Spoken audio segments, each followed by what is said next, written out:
안녕하십니까. 숭실사이버대 박준호 교수입니다. 이 시간에는 시청자 여러분들에게 그 서울에서 문산까지 가는 고속도로 인터체인지를 분석을 하시면서 이 지역에 있는 토지 가격이 얼마나 상승될 것인가 라우리는 학습 효과를 통해서 여러분들이 나중에 관심이 있으신 예를 들어서 서울서부터 세종까지 가는 제2 경부고속도로라든가 또 아니면은 여타 다른 지역의 철도나 역사에 대한 그 역세권 분석을 하는데 참고시다라고 그래가지고 실무로 여러분에게 강의를 해드립니다. 다만 이 프로그램은 시청자 여러분들에게 보다 나은 그 여러 가지 다양한 정보를 제공하기 위해서 프로그램을 제작한 것이지, 항상 투자하는 거는 투자자 여러분들의 본인의 판단과 그 다음에 확인을 통해서 여러분들이 결정해 주시기 바랍니다. 우선 제일 먼저 여러분들 현재까지 35.2km에 실질적으로 이 서울서부터까지 문산까지 가는 고속도로는 10개 지역의 인터체인지와 그 다음에 정션 체인지, 고속도로와 고속도로가 만나게 됩니다. 그래서 시청자 여러분들이 제일 먼저 분석을 하실 때는 이 지역에서 무슨 도로와 무슨 도로가 만나느냐 하는 것이 이제 중요한 포인트인데, 여기서 너무 국도다, 지방도다, 그 다음에 시도다, 군도다 라우리는 개념에 대해서 여러분들이 신경을 너무 쓰시지 마시기 바랍니다. 예를 들어 드릴게요. 여러분들 77번 국도인 경우에 여러분들 대한민국에서 고속도로가 도로가 10차선인 그 도로를 보신 적이 있으십니까? 바로 자유로입니다. 이 자유로운데 제가 77번 국도입니다. 자, 여러분들이 이 77번 도로라고 그러는 것은 문산서부터 시작해서 저 목포까지 내려가는 서해안 쪽에 있는 도로가 77번 국도입니다. 그래서 여러분들 새만금 방조제 넘어가는 것도 바로 77번 도로 그러는데, 바로 이런 도로는 기능에 의해서 도로에 얼마나 차량이 다느냐에 따라서 소위 말해서 성능을 부여하는 것이지, 국가인 국토교통부 장관이 관장을 하면 국도입니다. 경기도 도지사가 관리하면 지방도로예요. 파주시장이 또 관리하게 되면 이것이 군도, 시도가 되는 겁니다. 그러니까 폭의 관계가 있는 거지, 기능의 관계가 있는 거지, 국도는 큰 거고 지방도는 그 다음이고 그 다음에 시도나 군도는 그 다음이다라고 우리는 그러한 개념은 버려주시기 바랍니다. 왜냐? 이 지역에서 파주에서 여러분들이 자 만약에 개성으로 간다라고 그러면 제일 먼저 자유로를 이용을 할 것이고, 그 다음에 아니면은 통일로라 우리는 1번 국도를 이용을 하시게 될 겁니다. 근데 이것은 바로 뭐냐면 국도의 기능이지, 우리가 자동차 전용 도로라 우리는 고속도로의 개념은 아닙니다. 물론 이제 자유로는 자동차 전용 도로에 대한 개념이 있지만은 고속도로가 아니다 이거예요. 그래서 이렇게 보시면 돼요. 결국은 35.2km, 약 35km 뿐이 안 되는 데에 10군데의 고속도로와 고속도로가 만나고 그 다음에 인터체인지가 나오는데, 고속도로는 딱 2개뿐이 없어요. 뭐냐면은 여러분 서울 수도권을 도는 외곽 순환 고속도로가 있죠. 그게 하나입니다. 그 다음에 두 번째는 앞으로 금년도인 2016년도서부터 시작이 될 북부 구간, 소면서 김포서부터 포천까지의 제2 외곽 순환 고속도로가 있어요. 이 2개 도로가 만나는 것만 정션 체인지라고 하는 겁니다. 그러나 77번 자유로가 만나는 것도 우리가 큰 도로, 또 자동차 전용 도로이기 때문에 여기도 도로로 고속도로의 개념을 부여하게 되면 4개의 바로 정션 체인지가 나온다고 보셔야 돼요. 합하여 10개입니다. 그러면 간단하게 하면은 3.5km, 약 4km마다 인터체인지가 나오는 거예요. 대한민국에서 이렇게 인터체인지가 많이 나오는 고속도로는 이게 유일합니다. 그만큼 뭐냐면 주변에는 물동량이 상당히 많다고 보셔야 돼요. 그래서 여러분 화면에 보이시는 것처럼 파란 선으로 돼 있는 77번 자유로, 그 다음에 주홍색, 분홍색으로 나와 있는 1번 국도, 그 사이를 고속도로가 놓이게 되는 겁니다. 그래서 이 고속도로가 모두 35.2km의 10개의 인터체인지와 정션 체인지가 나온다라고 그렇게 보셔야 돼요. 다만 이 도로는 일단 1차 보상이, 토지 보상이 2015년 12월 달에 시작이 됐습니다. 시작이 돼서 2차 토지 보상은 2016년도 4월 달 시작하고, 그 다음에 3차 보상은 10월 달에 토지 보상이 나갈 거로 알고 있습니다. 그래서 일단은 착공을 했습니다. 2015년도 10월 30날 착공을 했는데, 나중에 여러분이 이제 설명을 드리겠지만은 지금 현재 제가 이 지역을 최근에 제자들 여러분들 많이들 보내봐보고 또 시청자 여러분들이 가서 보시면 아시겠습니다만, 단 한 군데 내포 IC, 섬에서 임진강에서 나오는 그 도로변에 내포 IC에 뭐라고 하냐, 서울 문산 고속도로 그래 놓고 공사를 하기 위해서 지금 그 임시 막사를 짓고 있는 것을 봤습니다. 이 착공 연도는 2020년도가 됩니다. 자, 그래서 여기서 나오는 걸 보면은 여지껏 제가 설명을 드린 건 현천 IC, 이 현천 IC는 여러분들 행주산성, 우리가 강변북로라고 그러죠. 강변북로에 여러분들 현천 IC라고 우리는 그 지역에서부터 출발한다라고 보시면 됩니다. 그래서 실질적으로 여러분들 방화대교가 있죠. 이 방화대교를 시청자 여러분들은 뭐냐면은 우리가 인천공항을 갈 때 행주산성에서 다리를 건너죠. 그게 방화대교입니다. 거기가 스타트, 시작점이에요. 근데 이 도로는 두 개의 시작점이 나옵니다.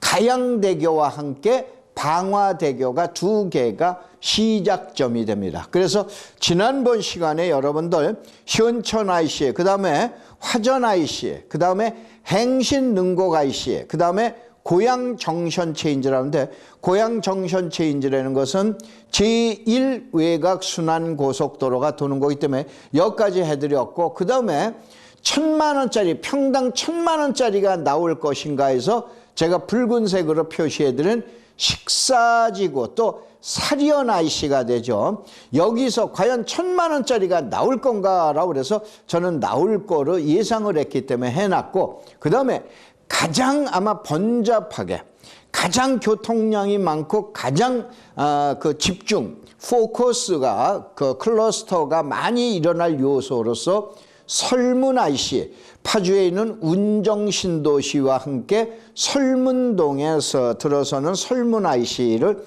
시청자 여러분들한테 설명을 드렸습니다. 자, 그 다음서부터는 이제 바로 검천 IC서부터 오늘 설명을 드리도록 하겠습니다. 우선 제일 먼저 서울 문산 고속도로는 2014년도에 이제 환경 영향 평가가 완료가 됐고, 그 다음에 2016년 1월 1일 날, 금년에 2016년도서부터는 약 8,900억이라고 우리는 돈이 편성이 됐습니다. 그러니까 본격적으로 이제 시작이 된다 이거예요. 그래서 시청자 여러분들이 보실 때 이 방송이 지금 1차, 2차에서 두 번의 이제 방송을 이제 한 번에 4편씩 녹화를 해서 방송을 해드렸는데, 이 방송이나 이 프로그램은 시청자 여러분에게 다양한 자료를 제공을 하고, 제가 대학에서 저희 제자들에게 가르치는 것처럼 똑같이 자료와 정보를 제공하는 거예요. 대신 그 내용 가지고 판단, 여러분의 투자에 대한 판단은 여러분 개인 결정에 맡기시기 바란다 이거예요. 바로 그런 것 때문에 시청자 여러분들이 요 내용서부터는 조금 더 신경을 쓰시면서 잘 들어주시기 바랍니다. 다만 이 방송은 재방송이 잘 없기 때문에 녹화로 다시 보실 만한 내용이 아니기 때문에 여러분이 카메라를 가지시고 앞면에 시청에 여러분들 그 화면에 나와 있는 내용은 시청자 여러분이 사진으로 찍어 놓으시고 현장 답사를 가시면 유의할 것 같습니다. 우선 제일 먼저 도로라 우리는 건 몇 번 말씀드렸죠. 구상 단계가 있습니다. 그 다음에 구상 단계는 머릿속에서 생각을 하는 거예요. 그 다음에 머릿속에 있는 거를 그리기 시작하는 거예요. 이걸 계획 단계, 구상 단계를 플래닝 단계, 계획 단계를 플랜 단계라고 그럽니다. 그 다음에 실행 전 단계가 있어요. 액션을 하기 바로 직전의 단계가 있고 액션을 하는 본격적으로 공사에 들어가는 공사 본 단계. 그러면 현재의 파주 서울 문산 고속도로는 실행 전 단계를 넘어서 실행 본 단계 바로 직전입니다. 다시 한번 본 단계 바로 직전이기 때문에 지금이 투자에 대해서 가장 적기임을 시청자 여러분들이 이해하시기 바랍니다. 그래서 보통 이때 나오는 게 타당성 조사, 그 다음에 예타 조사, 타당성 조사, 그 다음에 기본 설계가 나오고 그 다음에 실시 설계가 나오는데 왜 내가 이걸 자꾸 반복을 해드리냐. 우리 동네에는 철도가 언제 놓인다라고 했을 때 제일 먼저 예비 타당성 조사라고 우리는 예타 조사서부터 시작합니다. 그리고 난 다음에 예타 조사에서 타당성 조사로 넘어가겠는데 이때는 편익 비율이라고 해서 BC 분석이라고 그럽니다. 베니피트와 코스트라고 그러는데 바로 뭐냐면 얼마를 1,000억을 투자해서 1,000억이 나오냐? 그러면 1이라고 우리는 숫자가 나옵니다. 1,000억을 투자해서 900억이 산출이 된다. 그러면 0.9가 되는 거예요. 근데 도로나 철도는 기본적으로 1 이상인 경우에 타당성이 좋다고 나오는 거예요. 그때야 예산 편성을 하고 공사하고 이렇게 되는 거예요. 그래서 예를 들어서 GTX다. 어디에서 나가는 KTX다. 어디에서 나가는 고속도로다. 어디서 원주에서 뭐 어디까지 가는 철도다. 이러한 내용들이 나오면은 바로 BC 분석을 잘 보시기 바랍니다. 그래서 편익 비율이라는데 1을 넘어가게 되면은 이거는 사업을 진행을 하는 거고 1이 아직 모자랐을 때는 지금 얘기한 대로 다른 내용, 역사를 바꾸든가 위치를 바꾼다든가 어디하고 연결을 해서 교통량을 많게 하게 하여 바로 뭐냐면 수익이 나게끔 그래서 이제 사업을 집행하는 거예요. 그리고 난 다음에 바로 뭐가 되느냐? 기본 설계. 여러분들이 집을 지을 때 가설계라고 보시면 돼요. 가설계가 나오는 거예요. 가설계가 끝나고 나면 본설계가 나오는 거예요.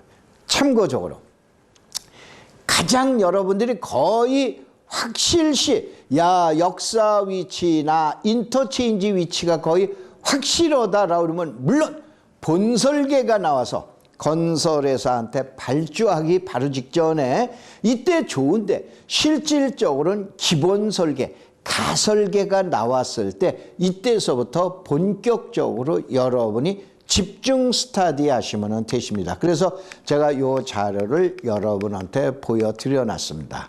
자, 우선은 제일 먼저 금천 IC는 그러면 왜 만들어졌나? 이 금천 IC라는 거는 이제 제 고향이 경기도 파주라고 그랬는데 바로 여기서 나오는 봉일천이라고 그러는 데가 제 고향입니다. 제가 이제 봉일천 초등학교, 옛날에는 국민학교죠. 그 다음에 옛날에는 파주에는 문산중학교가 하나뿐이 없었습니다. 그 문산중학교가 왜 문산에 안 있고 금천에 있냐? 옛날에 6.25 때 전쟁을 할 때 문산에 있었던 문산중학교가 바로 뭐냐면 군인들이 임진강 바로 밑에서 싸우는 관계로 전쟁 중인 관계로 임시로 금천으로 피난을 왔습니다. 옛날에 모든 파주 군청의 행정도시는 문산이었는데 그것이 바로 뭐냐면 금천으로 와서 파주시청도 금천에 있고 그 다음에 문산중학교, 옛날에 저 다닐 때 유일한 중고등학교였던 문산중고등학교가 바로 금천에 있는 거예요. 바로 뭐냐면 행정의 집적화가 이루어진 게 금천입니다. 그래서 이 금천 인터체인지가 생기게 됩니다. 이게 이제 지금 얘기한 대로 왜 만들어졌냐라고 그러면은 바로 금천 IC 때문에 만들어졌는데, 여러분들이 아마 이 지역을 잘 아시는 분은 금천 IC가 생겼다라고 그래서 금천읍에, 소위 말해서 파주시청이 소재하고 있는 금천이에 커다란 변화가 있을 것인가, 지역적인 변화가 있을 것인가, 저는 그렇게 커다란 변화가 있으리라고는 보지를 아니합니다. 다만 금천이나 봉일천에, 또 특별히 금천 같은 경우에는 교화 신도시와 자유로의 영향을 받기 때문에 그쪽으로 이미 편중이 돼 있었는데, 제가 태어난 봉일천이라고 그러는 것은 실질적으로 통일로 하나만 편익을 받았던 거예요. 그런데 바로 인터체인지가 바로 옆에 생기기 때문에 이 봉일천이라든가 아니면은, 자, 이게 제가 특정 종교를 얘기해도 되는지 모르겠습니다만 여의도에 있는 유명한 무슨 교회가 있으시죠. 여기에 실질적인 메카가 바로 뭐냐면 오산리에 가면 기도원이 있습니다. 근데 그쪽 일대가 바로 산업단지가 굉장히들 많습니다. 공단이 굉장히, 조그마한 공장들이 굉장히 많은데 여기에 있는 거에 아마 직접적인 영향을 많이 미칠 거로 봅니다. 자, 우선은 또 생각나는 부분이 하나 있는데, 자, 이 단기간에 북부에 고속도로가 두 개가 생기죠. 구리서부터 시작해서 포천, 여기는 공사 이미 시작해서 아마 한 20-30% 진척이 된 거로 알고 있어요. 근데 실질적으로 서울에서 문산 구간이 먼저 돼야 되는 겁니다. 그런데도 불구하고 여러 가지 주변에 이제 반대라든가 또 편입 문제라든가 또 고양시에서의 그 문제, 이러한 문제 때문에 착공이 늦어졌다가 이제 해놨는데, 이 짧은 구간에 예를 들어서 구리에서 포천까지 가는 고속도로는 주변의 대부분들이 신도시라고 보시면 돼요. 아시겠죠? 구리서부터 포천까지는 대부분 신도시인데, 파주에서 서울서부터 문산까지 가는 고속도로는 대부분이 신도시가 아니면 주변의 산업단지, 소위 말해서 중소기업의 공장이 엄청나게 많습니다. 제가 쉬어보지는 않았지만 몇천 개를 넘어가는 게 아니고 제가 봤을 때 아마 몇만 개가 될 정도로 그래서 바로 인터체인지가 어떻게 되냐, 3.5km, 4km당 하나만이 나올 수밖에 없는 거예요. 그래서 이 고속도로를 여러분이 분석을 하실 때는 이렇게 분석을 하셔야 돼요. 아, 이 고속도로에는 산업 역할을 하는 산업 기능의 도로가 바로 서울서 문산까지 가는 고속도로. 그러면서 여러분이 주변 분석을 들어가시면, 아, 이런 업종이 들어가겠구나, 내가 이쪽에서 토지는 어떠한 용도로 사용하겠구나, 이런 개념과 이제 무조건 인터체인지라고 해서 그냥 들어가는 게 아니게 되는 거죠. 그래서 이 지역이 나옵니다. 자, 그런데 여기서 제가 이제 하나 좀 설명을 하나 드려놓게, 이게 바로 도면입니다. 자, 여러분들, 시청자 여러분들, 이제 제가 뒤에다가 이렇게 이제 도면을 갖다 이렇게 붙여놓고 했는데, 저는 이 정확한 인터체인지 도면을 알고 있습니다. 그래서 실질적으로 이 강의를 위해서 그러면 여러분들한테 내가 중개업소를 다니나, 한 군데도 다닌 적 없습니다. 다만 이제 저희 제자분들이 갔다가 왔다든가 이런 경우는 분명히 있으세요.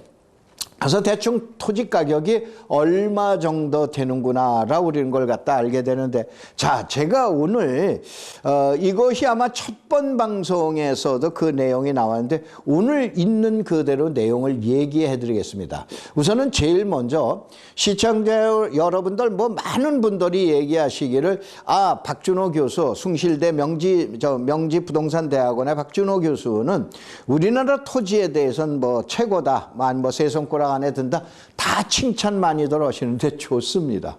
그러면은 내가 전지전능하겠냐? 그거는 아니다 이거예요. 저희 대학의 모 교수가 그 얘기를 합니다. 아니, 박 교수는 대한민국에서 토지에 대해서 이건데, 아니, 그 뭐 실수하거나 그런 거 체면 깎일 일은 강요하지 말어 그러는데, 아니, 제가 인간이지 어디 신입니까? 무슨 얘기냐면, 시청자 여러분들, 저희 고향, 저희 동네에서 일어났던 저와 제 딸 간의 이 얘기를 한번 설명을 드리겠습니다. 바로 뭐냐면, 저는 이 도면을 이제 나중에 갖고 있는데, 작년도에 저희 딸이 어느 날 전화가 와가지고 이제 시집을 갔습니다. 가서 해서 아빠 금천에 좀 갔다 와주세요라고 그랬더니 이제 카톡으로 뭐가 왔습니다. 봐봤더니 이제 보상 통지서예요. 그래서 얘가 이거구나라고 그랬는데 제가 피식 웃은 게 뭐냐면은 몇 년 전에 딸이 저보고 얘기했습니다. 아빠 어디에다가 땅을 사겠다라고 그러는데 제가 성을 버럭 냈습니다. 야, 그 뚝방 동뚝이라고 그러죠. 개천의 동뚝 밑에 보통 시청자 여러분들이 얘기하는 절대농지예요. 절대농지를 뚝방 밑에 있는 걸 왜 삽니까? 그거를. 현재 서울에 거주하고 있는데 그거를 가서 그러면은 농사를 지을 거냐? 그게 아니에요. 그게 왜 사냐라고 했더니 싸니까 산대요. 그래서 야, 그런 돈 있으면 나중에 그냥 가져와라 라고 그래놨더니 연락이 없어. 알고 봤더니 그 사이에 싸니까는 지 나름대로 판단해서 샀습니다. 그런데 바로 그 땅이 이번에 고속도로에 들어가서 2015년도 저에게 8월 달에 연락이 와서 좀 가봐달라라고 그래가지고 저는 내용을 알고 있었기 때문에 그래 샀구나라고 하는데 제가 그 한 얘기가 그거예요. 어쩌면 투자에 대해서는 대한민국에서 최고다라고 우리는 그러한 아빠보다는 오히려 딸이 바로 뭐냐면 지름신이 걸려서 있었는지 재수가 좋아서 있었는지 지금 약 900평 중에 600평선 정도가 보상으로 들어가고 자녀지가 한 300평 남는데 사고도 남았습니다. 보상받은 금액으로 남았어요. 그래서 제가 이러한 내용은 이건 시청자 여러분들한테 알려드려도 되겠다. 왜냐? 제가 하느님이나 부처님처럼 전지전능한 신이 아닙니다. 저는 분명히 인간입니다. 인간이기 때문에 다만 분석이나 이런 것을 잘하는데 이거를 시청자 여러분들한테 가르쳐드려야 되겠다. 체면불구하고 가르쳐드려야 되겠다. 그래서 오늘 이제 그 얘기를 합니다. 보편적으로 시청자 여러분들 많은 전문가분들이 미래에 투자하라고 그러죠. 그 미래에 투자하라고 그러는 게 뭡니까? 바로 뭐냐면은 우리가 현재 어느 땅이나 또 아니면 어느 부동산이나 어느 주식도 마찬가지예요. 특별히 토지에 대해서는 아파트하고 달라요. 아파트는 이미 개발이 종료가 된 거예요. 그럼 우리 토지는 왜 가는 겁니까? 이건 현재의 가치가 있고 지금 현재 가치가 있고 앞으로 뭐냐? 요거를 무슨 용도로 사용하기 위한 이용 가치가 있는 거예요. 그 다음에 이 주변 지역이 개발이 되면서 이 주변 지역이 자연 집가 상승을 나오게 됐다. 그러면 이것이 바로 미래 가치라고 우리는 거다 이런 얘기예요. 그래서 바로 뭐냐면 보편적으로 시청자 여러분들이 얘기하는 미래 가치에 투자하라고 그러는데 이 미래 가치 투자라고 그러는 것이 무언가를 갖다가 이 시간서부터 한번 철저하게 제 체면하고 관계없이 한번 여러분에게 보도록 하겠습니다. 현재 가치라고 그러는 건 이거는 뭐냐면 도로 개발이 끝난 겁니다. 개발이 끝난 거예요. 그래서 도로가 이미 인터체인지가 다 끝나고 나온 거를 얘기한다 이거예요. 그 이용 가치라는 건 뭐냐? 자, 고속도로에 인터체인지가 나오고 난 다음에 현재 한창 개발을 진행을 할 때가 바로 이용 가치라고 그러는 거예요. 그 다음에 미래 가치라는 건 뭐냐? 아직 착공 안 했습니다. 그러면 계속해서 어느 쪽으로 어느 방향 쪽으로 발전을 하겠느냐? 이 내용에 의해서 가격이 올라가게 되는 게 바로 미래 가치다 이런 얘기죠. 자, 감사합니다.